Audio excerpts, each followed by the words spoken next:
Good evening, ladies and gentlemen. I'm Julian Siggers, and it's my privilege to be the Williams Director at the Penn Museum and to welcome you here tonight to Great Battles, Moments in Time that Changed History. Great Battles is on first Wednesdays at 6 p.m. from October through to June 2013. Every age of human history has experienced battles that have been instrumental in molding the future. Battles win wars, redraw borders, topple empires, change laws and history. Battles influence the spread of culture, civilization, and religious dogma. Not all battles are fought solely on the battlefield, as you will hear in our Philadelphia International Festival of the Arts sponsored lecture on April the 3rd, The Scopes Monkey Trial with Dr. Janet Monge. We have some amazing battles to present to you in this series. We have the First Crusade, the Trojan War, Gettysburg, Actium, the Siege of Masada, the Scopes Monkey Trial, Thermopylae, and the Second Punic War. I do have to start on a rather sad note. Bob Shearer was originally scheduled to speak tonight. It is with great sadness and regret that I report that Robert J. Shearer, Sally and Alvin Shoemaker, Professor Emeritus of Anthropology at the University of Pennsylvania and Curator Emeritus at the American section of the Penn Museum, passed away on September 20th at the age of 72. Bob received his MA in 1963 and his PhD in 1968, both in anthropology from the University of Pennsylvania. His first teaching appointment was at Pitzer College, where he taught from 1967 to 1972. He joined the Penn faculty in 1972 as the assistant professor in anthropology and assistant curator in the American section. Bob was promoted to associate professor and associate curator in 1975. He became professor and curator in 1984, was appointed professor in charge of the American section in 1987, and was made the Sally and Alvin Shoemaker Professor in Anthropology in 1995.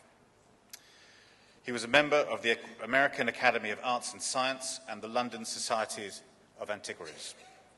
Bob's archaeological research focused on the origins and the development of ancient Maya society. He conducted major research projects at the formative Mesoamerican site of Chalchuapa in El Salvador and the Mayan sites of Quirigua in Guatemala and Copan in Honduras. One of his most important discoveries was finding the tomb of the founder of Copan's ruling dynasty.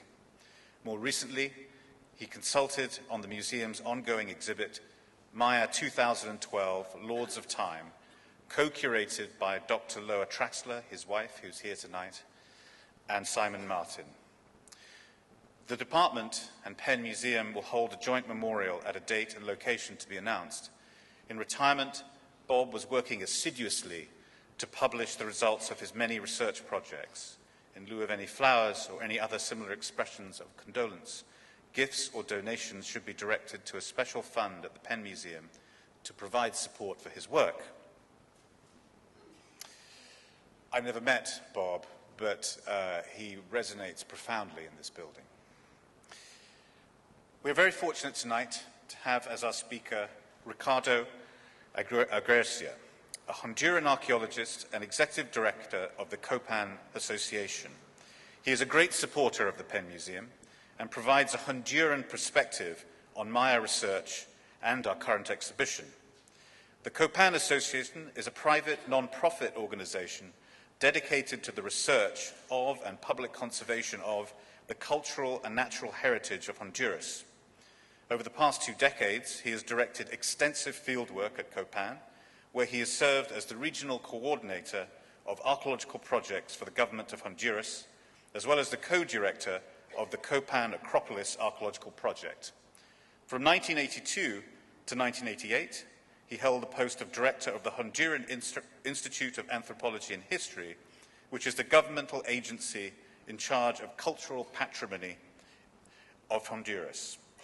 He has published and lectured widely in his own country as well as abroad, and is well known for his articles in National Geographic, as well as his recent book, Copan, Kingdom of the Sun. His field research was currently featured as the cover story in the September-October 2009 issue of Archaeology magazine. Please join me in warmly welcoming Ricardo.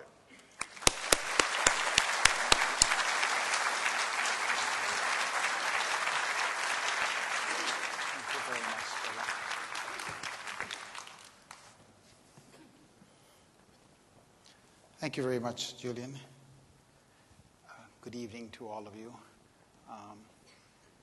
This is not the presidential debate, so if any of you are here for that, forget it. I'm here for all of the wrong reasons.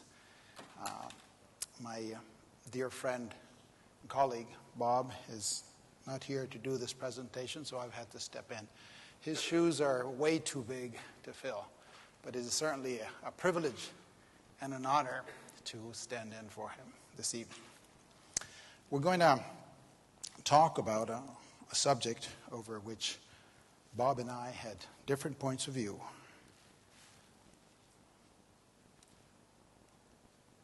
And it is a tale of two city-states, Quirigua's victory over Copan in 738 CE. Now, as you all know, and I hope all of you or most of you have already seen this fabulous exhibit that the Penn Museum has set up, the Maya 2012 Lords of Time exhibit. It's really fabulous. But as you walk through this exhibit, you come to the timeline, and there in the timeline you're going to find this statement, where Copan King Washaklahunubak Kawil captured and beheaded by his vassal, the King of Quirigua. Well, you see, Bob was Quirigua. He worked in Quirigua, and he directed a project there in the mid to late 70s, and that's him in the circle down below. But me, I am Copan.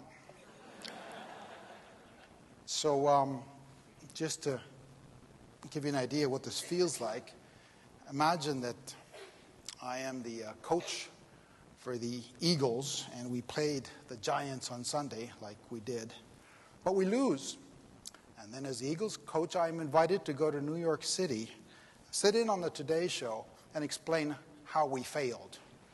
Well, that's what this feels like for me. Bob is up there laughing at me right now, for sure. We worked together, starting in 1989, on the Acropolis of Copan from 89 to 96, and both of us continued with our own projects thereafter up until very recently. And my work focused on Temple 16, which is this big guy over here. Bob worked mostly on the archaeological cut, which is over here, and the East Court. So I used to be able to look down at him most of the time from way up here. It felt good. But one day, as I was peeking down on the East Court, this is what Bob had left for me. A secret tunnel to Quirigua. And there it is. He even had a sign put on it that said, this is the path to Quirigua, just to make me feel uneasy. Now, the Maya area encompasses the Yucatan Peninsula, for the most part, up here in Mexico, and the countries of Guatemala, Honduras, and El Salvador. Of course, these borders did not exist, and it's a territory of about 300,000 square kilometers. And it is chock full of archaeological sites, or many or most of them are capitals of city-state or peer polities, as some have described. And this map gives you an idea of the distribution throughout this territory. There's 50 to 60 of these major archaeological sites spread out through this entire area.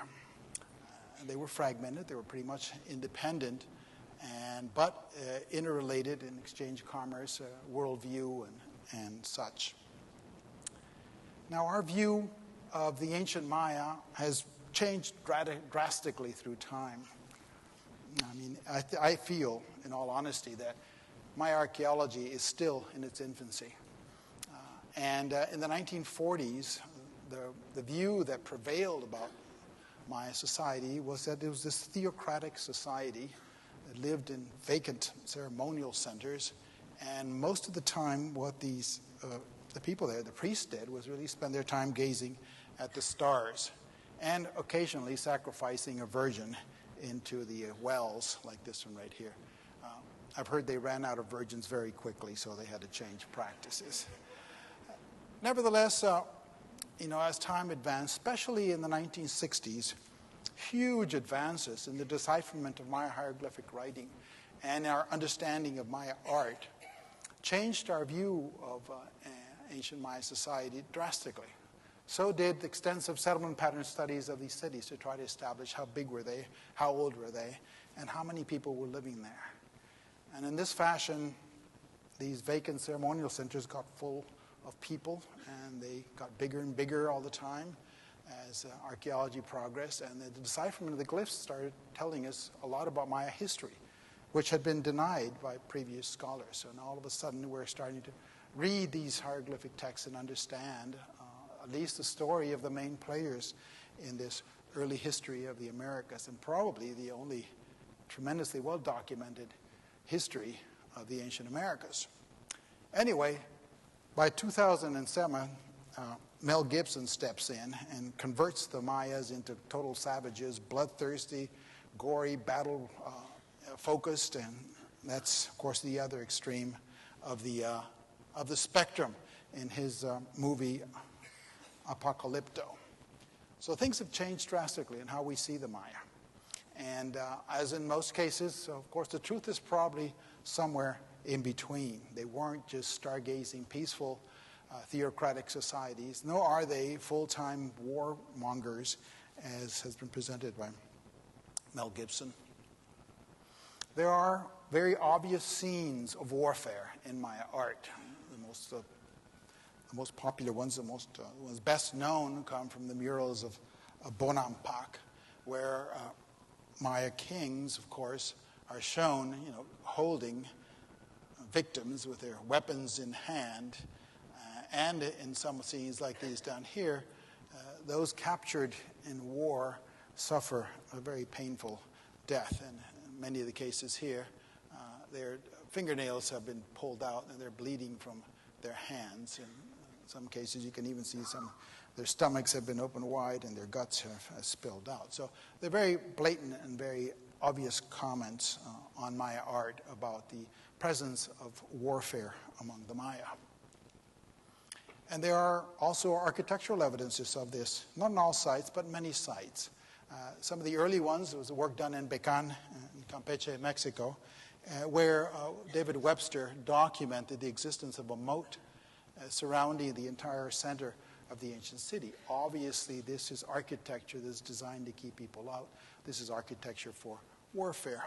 The same is true at the site of Dos Pilas here on the right-hand side, where the uppermost image tells us what the site was like before major warfare broke out.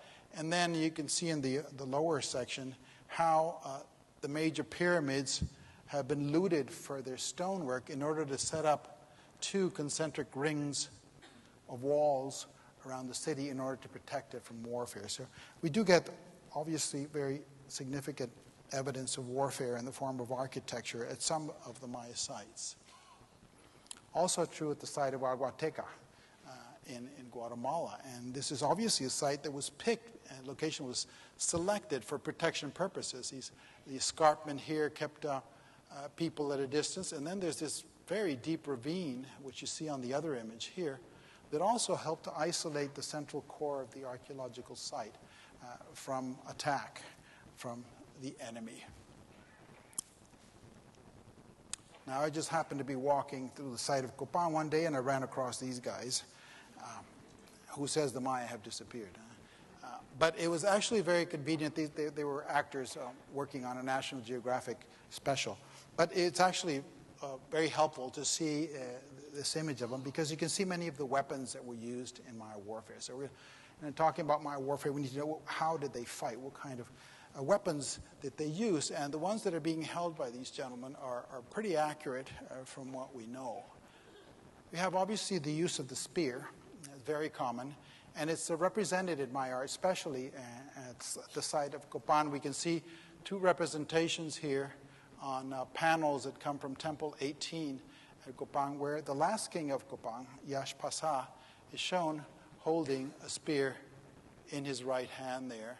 And the same happens on this other image from the other side, the other part of the door jamb on the entrance to Temple 18. So spears were obviously very important.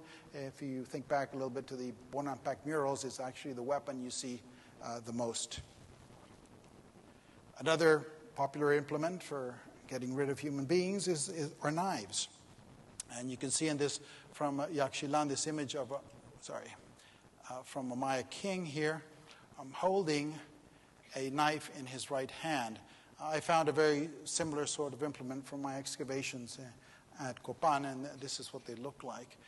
In the case of the image, of course, it has a beautiful handle attached to it. It seems to be like the face of Kawil, the lightning deity, or something like that. We also have the use of machetes. These are basically wooden implements that have obsidian edges, obsidian blades that are placed along the edge right here. And of course, obsidian is very, very sharp. They're very serious cutting instruments and can be very damaging if you get hit by one of them.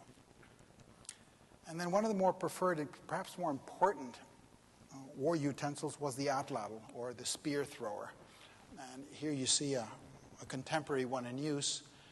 And basically what it does is it gives you a huge mechanical advantage. You have a long spear on a short throwing apparatus, but as you extend your arm out, it gives it an enormous mechanical advantage. I have seen people out in the park throwing balls for dogs this way, and it's amazing how far they can toss a ball with a ball throwing atlatl, I guess you would call it. And then here on the lower right, you have a very good representation of the atlatl and the spear. The arrow that goes with it. And these are the essential implements of Maya warfare. We get them represented in Maya art too in many different forms. These come from the site of Tikal in Guatemala. And you have two warriors represented here, and they have a lot of these instruments. You can see spear throwers represented here and there. They have these helmets made of shells, and one of them is actually on exhibit here at the museum, which is this one up here, as well as the atlatl darts, the tips of these darts that were used with the atlatl. And those are the image on their lower right-hand side over here. So these are an exhibit at the museum. You also have another very important part of the war paraphernalia in the form of shields. And you can see there's a shield being held by him on the left hand here and another one over here on the right hand. And this one's important because warfare with the use of spear throwers in Maya art has been associated to the huge city of Teotihuacan in central Mexico. And many of these attributes that these warriors are representing here are associated with warfare at Teotihuacan, located just north of where Mexico City is today, and who had a significant impact on, influence on the ancient Maya. But as we see, these are images from Copan, and we get the representations of shields right here. That was the same as this one. That's actually the face of a Teotihuacan war serpent. And in this case, the deity that's holding the shield is Tlaloc, is the Mexican war deity. You can always recognize him because he's got these goggles around the eyes. Right there. We also have a portrait of the first king of ancient Copan, Kinichash Kukmo, on altar Q. And he has a goggle around his eye, so he's represented as a warrior, and also a square shield, which is actually this same shield over here with a war serpent on it. So again, representations of warriors. At Copan also, Bob and his team excavated this burial, and in it they found what seems to be a Tlaloc warrior, or a Mexican warrior. You can see his body is extended out. This is his cranium up here. This is a photograph of the cranium, and on his forehead we have one of the goggles The other one is down below over here. You can see examples of these goggles in the exhibit here also. And along with the burial, we had the place where the atlatl darts had been positioned right next to him in his burial. And these are a photograph of the darts that were part of this important burial of a Tlaloc warrior at Copan. And this, of course, is a portrait of our first founder, of the first king of ancient Copan, Kinichashkukmo. And in this image of him, this is an incense burner, the lid for an incense burner that comes from a burial at Copan. You can clearly see the goggles over his eyes. So it's evident that the founder of the dynasties, not just at Copan, but also at Quirigua, was represented as a warrior. Now, during the classic period, most of the scholars that have been studying warfare among the Maya came to the conclusion that Maya warfare was really more about raids and skirmishes than it was about big pitched battles between huge armies. They were short in range and also very short in duration. So they were skirmishes for the most part. They're not these gigantic battles that we see in many other parts of the world, or that we see later in time in Mesoamerica, among for example, as happens between the Spaniards and the Aztecs in central Mexico, or between the Incas and the Spanish in the area of Peru. They're much smaller in scale than those big battles. And they were limited by the ability to travel and the ability to carry weapons and supplies, above all things. And that's always a big problem for armies anywhere. But they were also fairly Paleolithic in content, because the instruments they were using, the instruments of warfare, were fairly primitive from the standards of what we are used to seeing in most of the wars that we discuss nowadays. Now, how goes the tale of Quirigua's victory over Copan on April 27th, 738? Well, as we look at these two cities on a map, we can see that Quirigua, located here, is very close to Copan. They share very similar environments. Quirigua is located on the Motagua River Valley, which runs here along the river Motagua. Copan is located along the banks of the Copan River in a smaller valley over here. And the distance between the two is not great at all. It can be traversed in 3 days, walking through the hills primarily. Or you could actually go down the Copan River all the way to Quirigua. It'll probably take a bit longer. And one of the very important resources from this area that occurs in the area here called Sierra de las Minas, which means, literally means the mountain range of the mines, is where we find the only significant deposits of jade in the Americas. At least until now, they're the only ones that are identified and recognized. And jade was like, I guess we would see it as diamonds or gold today. It was the most important, the most valuable resource among the pre-Columbian people of Mesoamerica, not just the Mayas, but all of those living to the north, and as well as the peoples going even further south. So this is one of the primary resources of the area. And of course, we believe that Copan and Quirigua held sway over the production of jade. There were also a number of other resources, the feathers of exotic birds such as the quetzal, the production of cacao for chocolate. There are huge production areas of cacao on the central lowlands of Honduras and in the area of Copan itself. So it was quite a few resources that were controlled within this area. There was also access to the Pacific Ocean and marine shells, which are very highly valued among the Maya and other pre-Columbian peoples. So they're very close to each other, and they share resources. Another thing is they're very similar in time, in the way they're laid out, the way the site is built. You can see here on the left, Copan, and on the right is Quirigua. They both have very large platforms, plazas on their northern extensions of the site here and over here. And then they have their acropoli on the southern end. Of course, Quirigua is a lot smaller. Population estimates for Quirigua run between 3,000 and 5,000 people. Copan is much, much larger, between 20 to 25,000. And the architecture reflects that difference, too. The architecture at Copan is really significantly larger than that at Quirigua. But the basic principles of layout are there for both. The style of buildings is very similar, too. And like I say, Copan is larger. It's also older. It is, I guess we could consider it the big brother in this relationship. Copan is an open city, and it sits on the banks of the Copan River. What I mean by an open city is that it's not walled in. You don't have moats. You don't have large fortifications around it. And it doesn't sit up on a mountaintop, but rather on the valley bottom. So this, in a way, tells you that this is not a city that's structured for major warfare. Or it is a city that was so confident of its power that it didn't have to worry about being attacked. But it is nevertheless a fairly open city. The only area that has restrictions and walls and gates and things is the Acropolis itself, which is the private precinct up here of the king and his court, and it had gates over here and over here. And then, of course, the terrace walls on the sides prevented access from most sides to the Acropolis, which is raised significantly above the floodplain. The same happens for Quirigua. Quirigua is located on the valley bottom. It's not up on the slope. It's not up on the sides of mountains.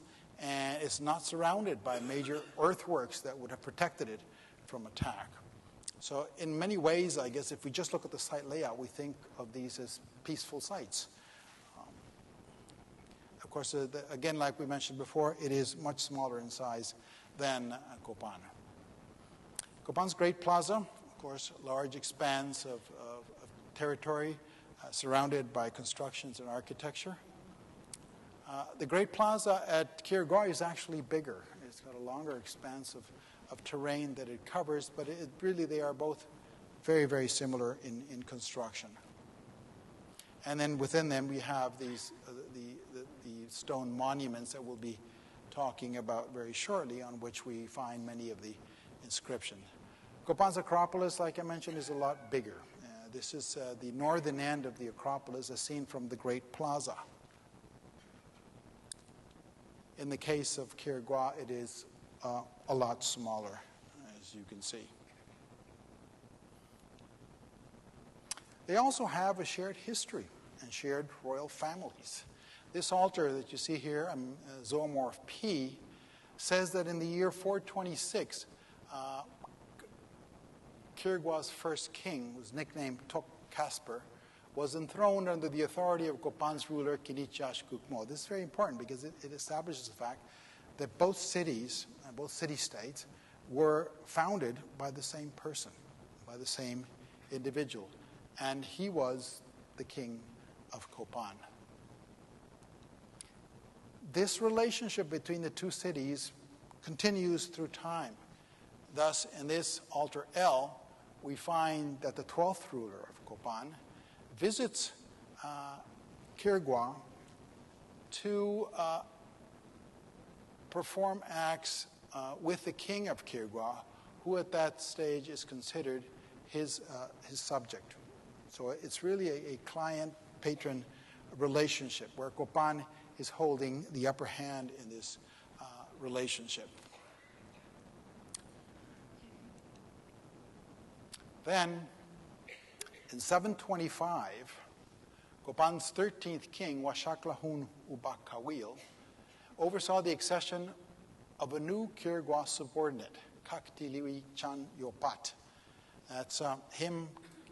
Kaktiliwi is on the left over here.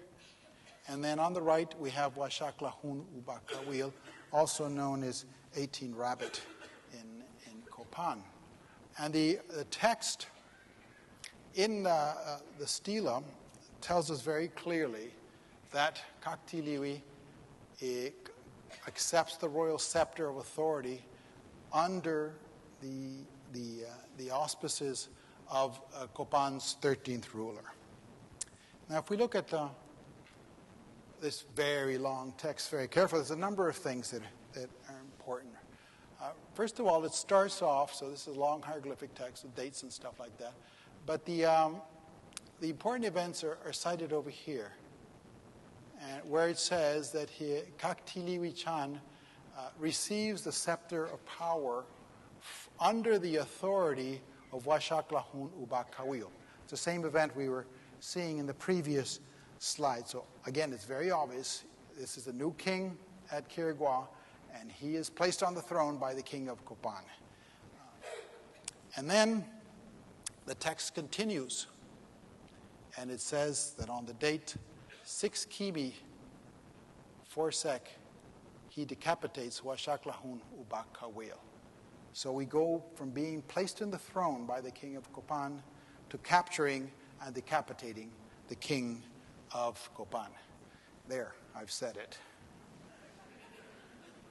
The text continues, nevertheless, and there's something interesting further down where it says that Kaktiliwi, down here, also calls himself the Black Copan Ahau, the Black Copan Lord. And if you'll bear with me for a second, this is what I think was going on. This is the Dark Lord of Quirigua. This is the power behind the throne. Anyway, in Copan, this confrontation is seen from a very different perspective.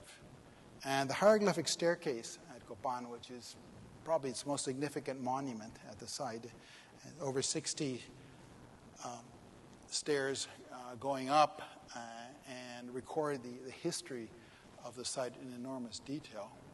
On it, the story we get is that Washaklahun Ubakawil died with his flint, with his shield.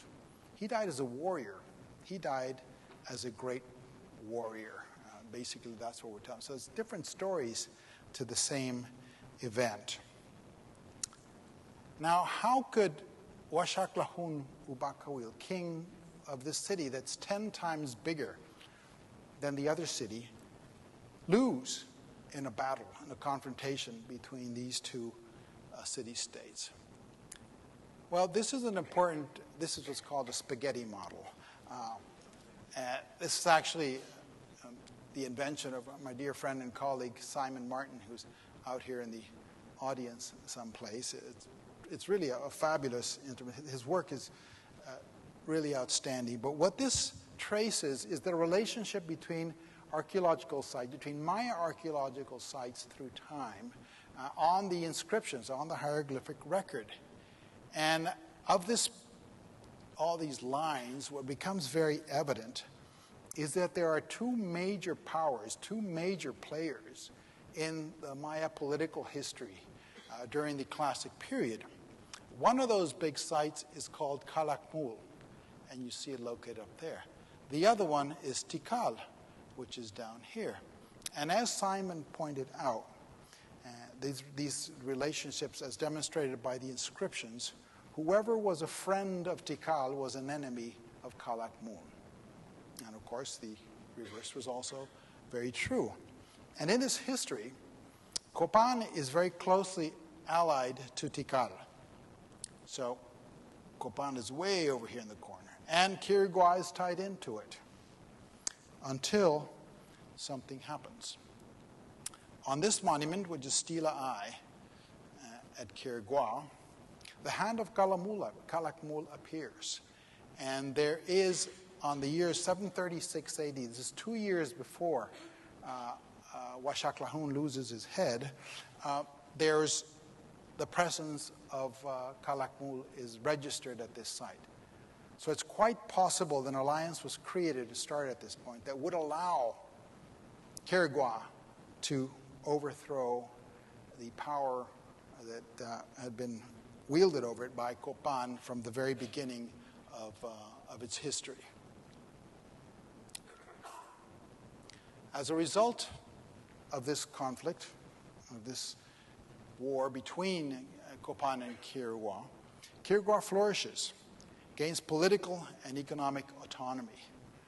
And this is reflected in many ways. One of the more important ones is construction. As we can see, there's a great expansion of the Great Plaza, and it becomes the largest public spaces of a Maya site. Quirigua obtains control over the Motagua resources, including what we spoke about a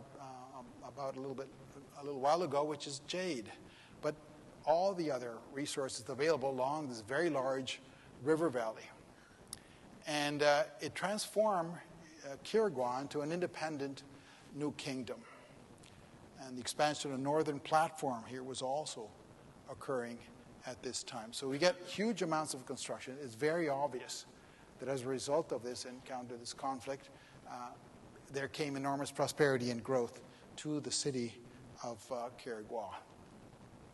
The Acropolis also had major transformations. The Acropolis we should think of as, again, the major political center for the city. This is the place where the king and his court lived, resided, and carried out their daily activities. So again, huge amounts of labor are expended in the expansion and the construction of the Acropolis at Quirigua. Jade from the Motagua, a very, very, very important source. And at that stage, I guess, Quirigua takes over production, and Copan turns and looks more to the south than to the north. There's more evidence in the archaeological record of Copan having larger exchanges and contacts with the central Honduras and the southern area, places south of it, rather than to the north, rather than to the central Maya area. This obviously results from this war. Now, I've always thought, this is again my personal opinion, that having these huge stela was trying to be a compensation for something being small.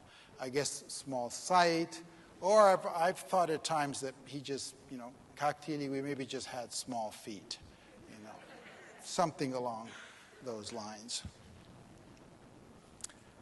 At Copan, after the encounter, after the conflict between the two cities, Copan stumbles, but it doesn't fall. The magnificent hieroglyphic staircase, we now know, was built in 2 stages.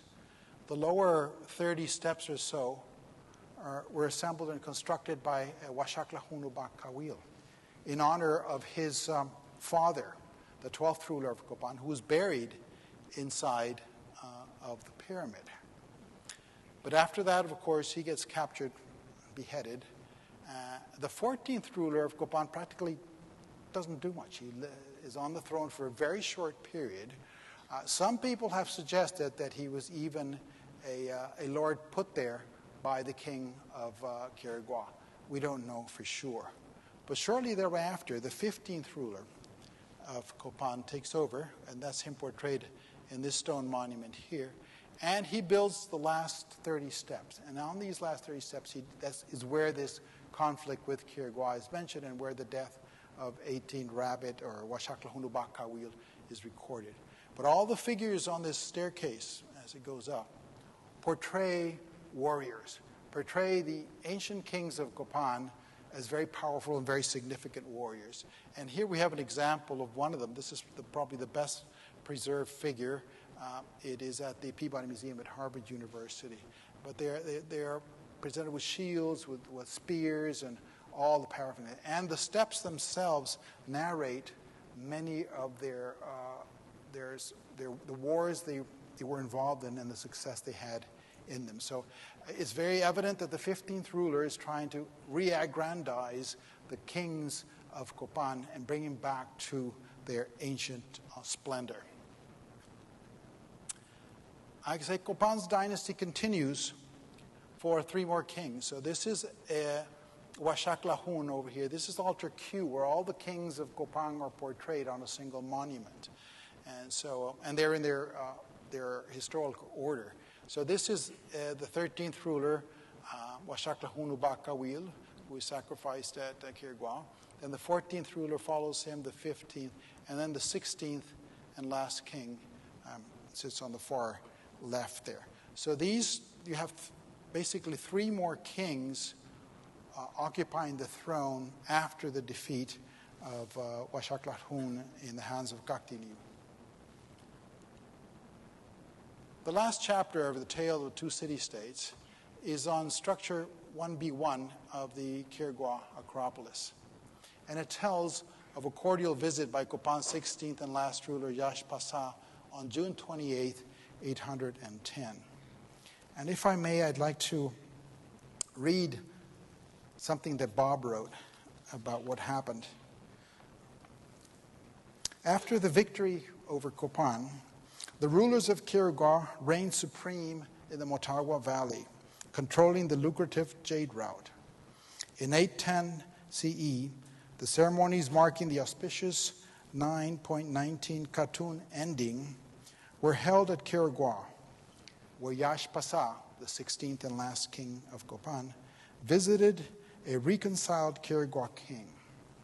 But the end of the 9th Baktun in 830 CE was not recorded at either site, for by this time the rulers of both kingdoms had lost their thrones and their subjects had already abandoned Copan and Quirigua to the tropical forest. This is then the end of the tale of both cities.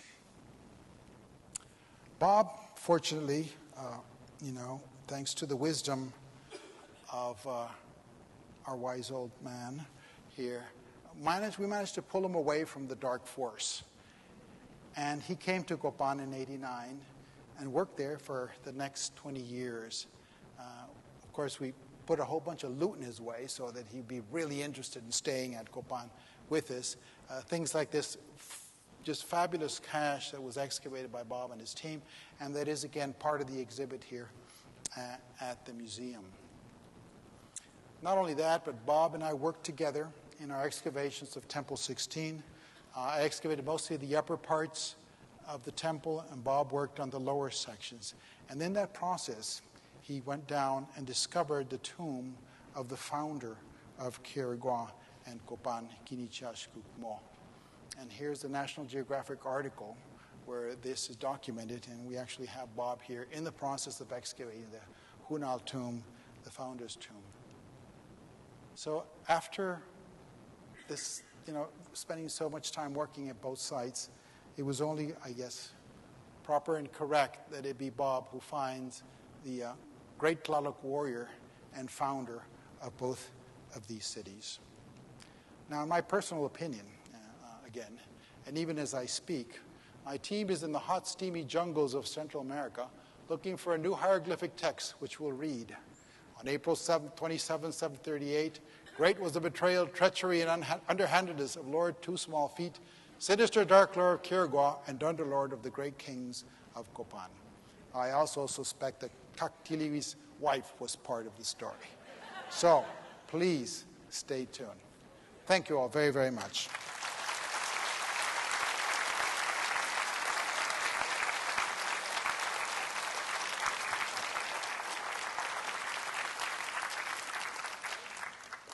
I think we have time for some very brief questions. If they're very difficult, I refuse to answer them. And there are microphones on the central aisle, so I would ask you all to step up to them, please. My question is, this series is about how the battles changed history. Can you talk a little bit about how this battle changed history? Yes. The fact of the matter is that, as I said at the beginning, our knowledge of Maya history and our knowledge of the Maya and Maya studies themselves, I believe, is still in their infancy. So, the amount of information that we can gather from the written texts about the precise impact that this war had on the development of these cities is very limited. And we have been, if we look back, as my colleague Chris Jones pointed out earlier today to me, if we look back 20 years, we couldn't say half of the things that we have said about this conflict between Copan and Quirigua. And I think as we move forward, as more monuments are found, more discoveries are made, and as archaeology delves further into the nature of Maya warfare and the results of it, we will know a lot more about the impact that this had in the history of these two particular kingdoms. In a general sense, again, this is and in my view, this is the greatest civilization of the ancient Americas. This is not the Egyptians and the Romans, but it's their equivalent in the Americas. And in terms of their history and this moment in time, this obviously was very significant. The Maya kings were not just rulers, they were deities. And the psychological impact upon these populations of losing their kings was actually very, very profound. Again, to try to answer your question, we're only just beginning to understand the history of these ancient peoples.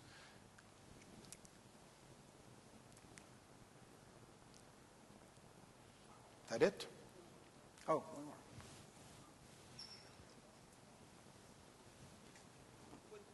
What's the thinking now on why did the people abandon the cities, the civilization? They're still there, but they dropped it without having to be conquered by outside forces. I mean, at least as far as I know. Is that, That's fair. There was a very dramatic population collapse at about 900 to 950 AD. And cities like Copan go from having a population of 20, 25,000 people to practically nothing. I mean, it is a very dramatic collapse. For example, in the archaeological record of Copan, it is easier to find the remains from, say, 100 to 200 BC than it is to the remains of 900 AD, which is contradictory because usually the older remains are harder to find. But that means there was more people living here further back in time than there was immediately after the collapse.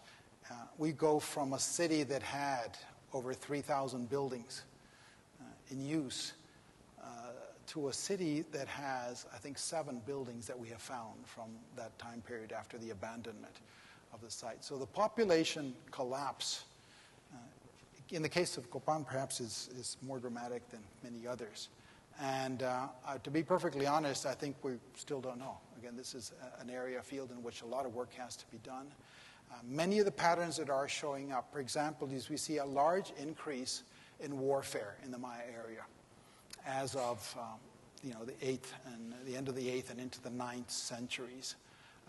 I see that as the result of more people competing for limited resources. I think that's what really causes warfare to occur as much as it does in the Maya area. And even what we're seeing here in Copan is in many ways, it's one of the early wars compared to what comes shortly thereafter. Major conflicts, especially in the central lowlands. So limited resources, a lot of people, and warfare are definitely part of the ingredients. In the archaeological record at Copan, for example, in the study of the skeletal populations, and we have one of the largest samples of ancient Maya skeletons, we have big indicators of malnutrition and early death at the time of the last kings of Copan. So it's very evident that they were suffering from malnourishment and from disease at that time, more than had been seen in the previous centuries. And when a population is in such a delicate balance with the environment, a long drought, a major hurricane can cause the entire system to start crumbling. The other complex factor in this is that all the cities are not abandoned within like a 10-year period. The abandonment of these 50, 60 major centers occurs over a period of about 100 years. So the nature of warfare changed then, too, at that time? Definitely. Many of the fortifications that you saw and the sacking of cities and stuff occurs later in time. At the end? Oh. Yeah. Thank you. Yes, sir. Yes, you use the term decapitated, not beheaded.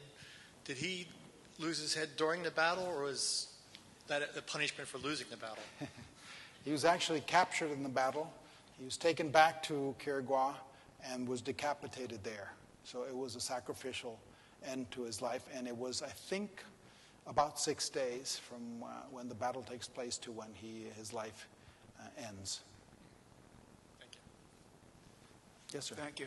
I was curious why they would place a tomb upon tomb. You know, the founders, the pyramids, the founder was at the very bottom, and then they would, you know, continue onward. If you could explain that, or talk a little bit about that, I'd be interested. We tend to associate this with ancestor worship, and in effect, what Bob suggested is that the founder was buried in what used to be his home, his house. So his house then becomes a funerary shrine. And for 400 years, that whole sequence of constructions that you see continue to venerate him. Temple 16, all the way on top, is dedicated to him. So they never lose sight of where the founder is buried. He is really probably the most important historical figure in the city of Copan's history. Individual burial sites too? I beg your pardon? Are they individual burial sites also besides the founder? And, Oh, extensive amounts of burials. Yeah. We get them in the residential areas. The same pattern holds up.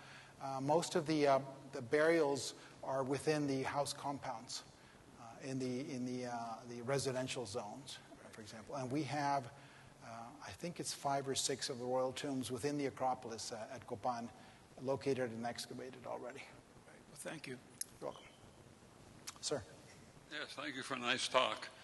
I appreciate it. And the exhibit emphasizes the lords of time as the rulers in the different dynasties.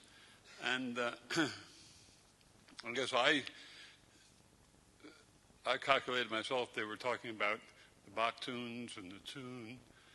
But could you explain that Lord of Time a little bit more, please? Loa, you want to help me with that one, or not? There's obviously there's a whole other conference lecture that could be done addressing this team, this question, and it's a complex system, and I really think that the exhibits that are set up and that Loa and Simon have set up in the Lords of Time up here is probably the best way to visualize how this works, because it's a very complex system.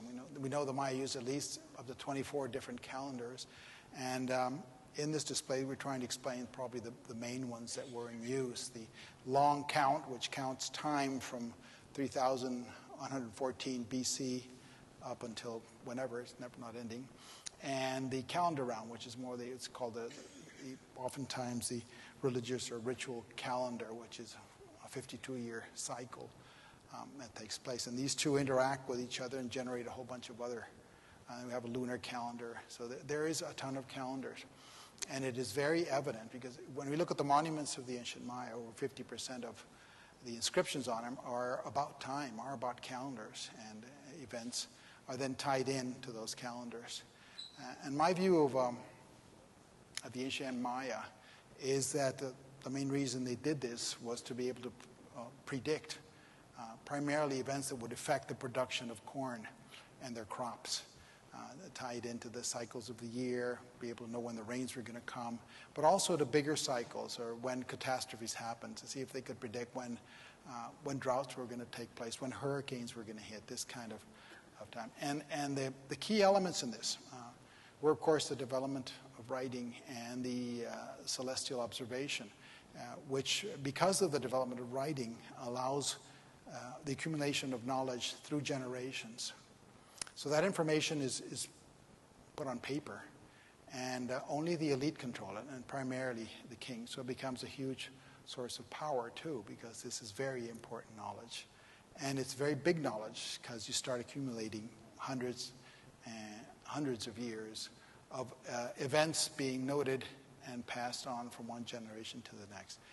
There's also some beautiful monuments in Copan that almost show, or actually show, the king holding a scepter that has the face of the sun on it, in a way saying, the sun is the basic element of the day, which is the basis of time. and the calendar.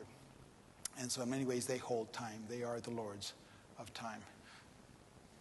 Yes, Loa liked it, so that was a fairly good answer. Well, yeah. thank you. My pleasure. Thank you all Ricardo. very much. We hope you all join us in November to hear about the First Crusade.